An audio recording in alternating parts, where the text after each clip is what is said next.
मला असं वाटतं की या ठिकाणी अंबादास दानवे असतील किंवा विरोधी पक्षाच्या इतरही सदस्यांना माझं अतिशय प्रांजळपणे आव्हान आहे की त्यांनी पाहिजे ती चर्चा करावी। जे महत्त्वाचे विषय आहेत त्या विषयांवर त्यांना हवी ती चर्चा करावी। सरकार उत्तर द्यायला सक्षम आहे। सरकार कुठलीही बाजू लपवून ठेवणार नाही।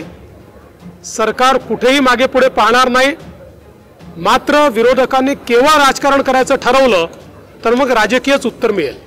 35,000 कोटी रुपयाच्या पुरवणी मागण्या मांडलेल्या आहेत, त्या लवकरच चर्चेनंतर मंजूर होतील। आपण जर बघितलं तर आपला अर्थसंकल्प 6 लाख कोटीपेक्षा मोठा आहे। जेव्हा आपला अर्थसंकल्प 2-2.5 लाख कोटीचा होता तेव्हाही आपण 15,000 कोटीच्या पुरवणी मागण्या मांडायचो। आणि विशेषतः जेव्हापासून आपण नवीन अकाउंटिंग सिस्टीम सुरू केलेली आहे तेव्हापासून पुरवणी मागण्यांची संख्या वाढलेली आहे। कारण पूर्वी आपण जवळपास वर्षभरातल्या सगळ्या गोष्टी बजेटेड करायचो। आता आपण त्या अर्थसंकल्पित केल्या तरी ॲक्च्युअल त्या मागण्यांच्या संदर्भात जे बजेटिंग आपण करतो ते पुरवणी मागण्यांमध्ये करतो। आणि म्हणूनच मला असं वाटतं की 35,000 कोटीच्या या पुरवणी मागण्या आलेल्या आहेत। योग्य चर्चा करून त्या मागण्या आम्ही मंजूर करू। पहिल्यांदा तर ओबीसींबद्दल बोलायचा काँग्रेसला अधिकार नाही, कारण काँग्रेसच्या उभ्या जीवनामध्ये ओबीसींवर अन्याय करण्याच्या व्यतिरिक्त काँग्रेसने काही केलं नाही। महाराष्ट्रातलं ओबीसी मंत्रालय मी मुख्यमंत्री असताना स्थापन झालं। महाराष्ट्रामध्ये ओबीसी समाजाकरता 48 GR हे आमच्या सरकारने काढले।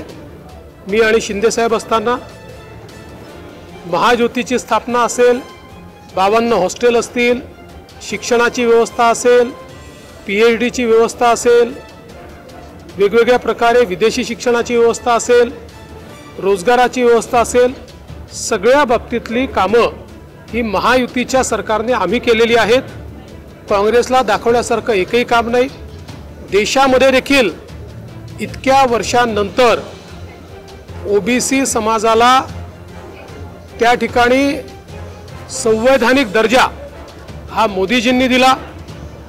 जवळजवळ 60-65 वर्षांनंतर मेडिकल जे ॲडमिशन आहेत त्याच्यामध्ये ओबीसींना आरक्षण हे मोदी साहेबांनी दिलं।